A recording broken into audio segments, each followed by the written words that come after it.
Kawawa naman. Inaabangan niya yung food niya lumamig kasi nasa lamesa, hindi ko mababa. Kasi nga, mainit pa siya.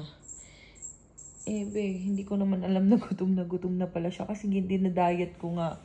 Dinadiet ko siya kasi mali pala yung 3 times a day pakainin. Kasi sabi naman sa akin nung pinagbilhan ko, 3 times a day daw pakainin. Eh, twice a day lang pala. Pero ngayon ko lang naman siya tinetrain. Kumbaga, ngayon ko lang trinay na mag 2 times a day. Kaso, anong oras na? Ayan, 11:44, quarter to 12. Eh, gutom na siya. Hindi ko matiis, kaya kaka-prepare ko lang ng food niya. Kaka-prepare ko lang ng food niya.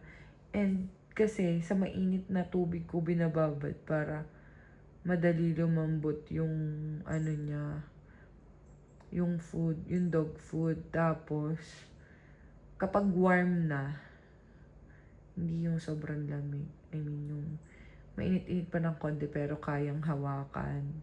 Basta alam kong kaya ng kainin niya.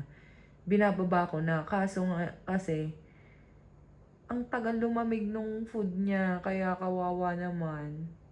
Kawawa naman ang bebe ko na yan. Gutom ka na? Ha? Gugupitan ko pa yan ng ano.